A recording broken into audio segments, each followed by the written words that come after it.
Hi guys, so this is Mira from Coreandarlions. So I just got the Lover's Path Tarot in. I did a whole like 40 something minute video going over this deck. And so what I've done is I've pulled out all of the major arcana and we are going to go through them. It's going to be a small series. It's going to be pretty short series, but I'm going to do all 22 cards. We're going to start with the Fool, which is Tamino and Pamina. They are part of one of Mozart's his final play. But we're going to go through each of them, and I figure if anybody else is interested, this is just kind of a short little look-see at each of the major arcana, and it's just kind of something in case somebody else might be interested in knowing a little bit about the major arcana and why these couples were chosen. So I do have the guidebook, as you can see. So I'm going to read the guidebook first, and then I'm going to kind of go into a little bit of what I found about this card and the story behind it. So we're going to start with the what's in the book, which is The Magic Flute was the last opera Mozart composed before his death in 1791. Some of its fairy tale plot was inspired by the Rites of the Freemasons, a secret society into which Mozart had been initiated. The Magic Flute tells of a princess named Pamina and a prince named Tamino who learn to trust their hearts, innocent and experienced as they may be. So that's all we get in the guidebook. So what I did is I pulled up a rundown of the entire play, the entire opera that Mozart had created. So it turns out that Mozart was not the only one doing this. It was a German libretto, ooh, I hope that's right, by Austrian actor and theatrical producer Emmanuel Schicknader. Oh, it's probably really, yeah, mispronounced. It was Mozart's last, premiered at the Rustic Theater au der Weiden near Vienna on September 30th, 1791, right before his death, which was on December 5th of that year. So it's a pretty typical, kind of actually reminds me of Shakespeare, as in the way that everything is so messed up. Like, I kind of think of A Midsummer Night's Dream. That's what I think of, actually, is when I was reading over the scenes between Act 1 and Act 2, because there are only 2 acts, but it kind of reminds me of A Midsummer Night's Dream, where had people just talk to each other, you wouldn't have so much issue. So it starts with the prince. He's being pursued by this serpent. So 3 ladies. Apparently, the 3 is a very important number in this particular. The the number 3 is something to do with Masonic, so it has to do with the Freemasons, which I think is kind of interesting. Like I said, I'm not going to get too in depth about this. So you have 3 boys, 3 ladies, 3 slaves. And I am not a musical person, but it's something about the musical passages feature 3 chords or 3 stanzas. So if someone is musically inclined, that might be more important to them. But for me, that unfortunately means effectively nothing other than it was something that he did on purpose. So that, in my opinion, has its own symbolism to me. But the opera and the fact that he is holding onto a magic flute makes a little bit more sense. Um, so again, we start with the prince being chased. Then we have the three ladies. They serve the queen of the night. They kill this monster that's after the prince. But what they call uh, Papageno, it's a bird catcher.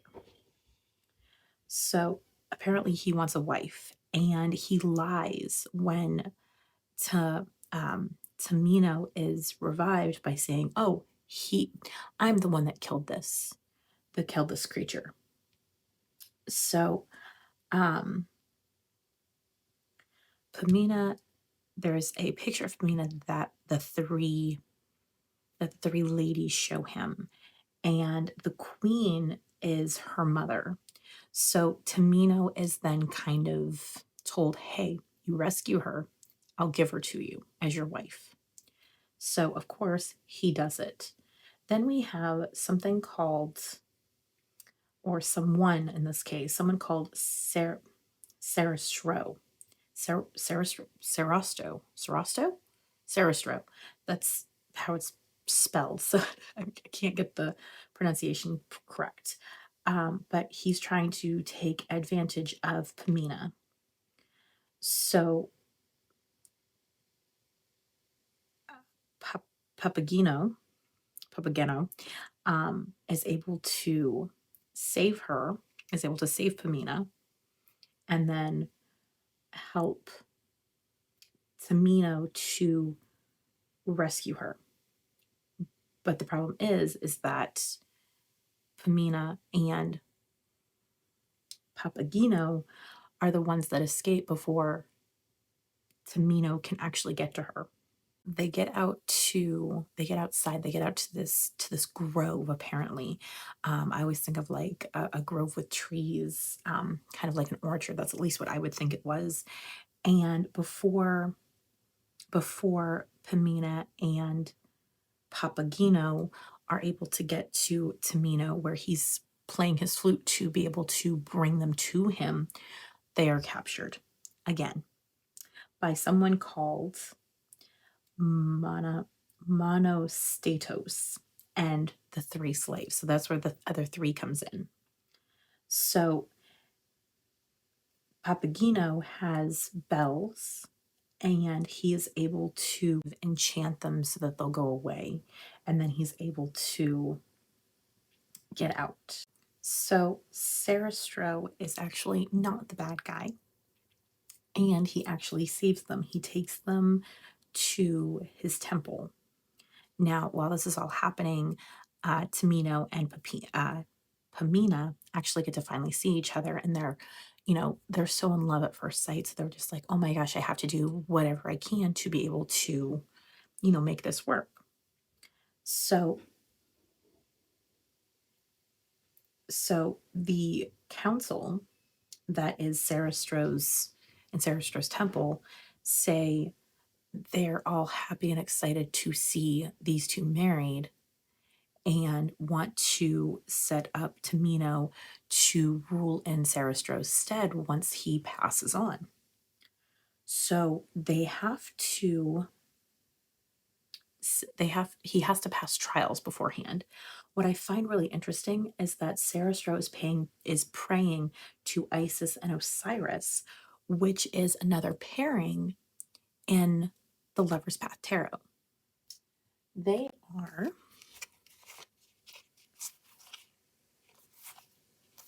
and I should have had this ready and I didn't, and I'm kicking myself for that, but I'm going to go ahead and grab them out of here. Isis and Osiris.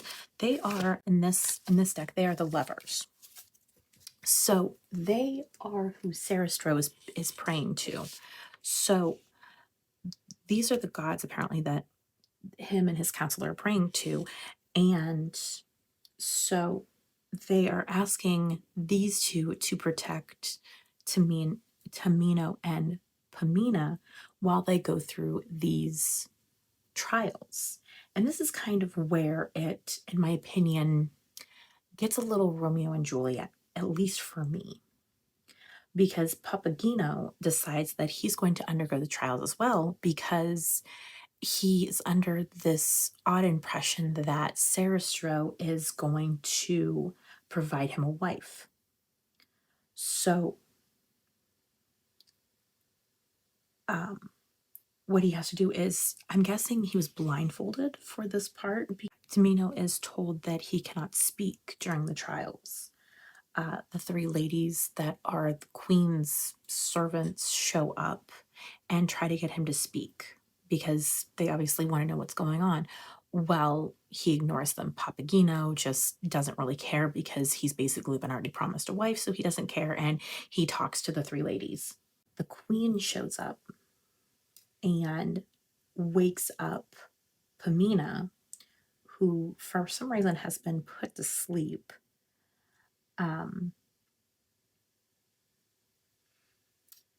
Awakens her, tells her that she is supposed to kill Sarastro, however you pronounce his name, because she wants his power. So instead of, she refuses basically. And Sarastro drives off Monostatos, who had come in to try to take Pamina back, and lets her know, tells her everything's going to be okay and all of this. And Tamino at this point is moving on to the second trial. So they're undergoing the second trial, and Pamina comes in to speak to Tamino. My guess is she didn't know that what trial he was undergoing, because she got very upset and ends up trying to use the dagger that her mother gave her to kill Sarastro to murder herself. And that's where it kind of felt like kind of a Romeo and Juliet meets Midsummer Night's Dream kind of scenario, because nobody's actually speaking to each other, which is kind of silly.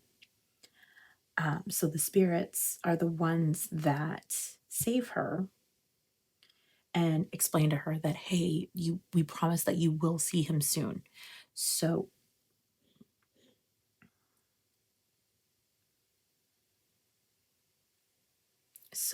the third trial is at mountains gushing fire and water. So they pray to Isis that he overcomes fear to achieve enlightenment. Tamino is reunited with Pamina, and then they enter these particular trials together. So my guess is this was kind of like a rite of passage where now they will be able to they now have to kind of prove their love, because the magic flute protects them. And I guess that's going to be this scene, is the fire and water. So that's this scene that we're seeing here. That was, and I can understand why it's this, because they were very instant. They didn't know what would happen. They just had faith. So I can understand why this particular scene was chosen for this card. So while all of this is going on, these two lovebirds are being reunited. Monostatos, the queen, and the three ladies are all attempting to destroy the temple. I don't know if they're doing it, together, or if they've all decided, hey, I'm going to do this now, and if they get caught, so be it. But it ends up that they are all vanquished and cast into eternal darkness. So Sarastro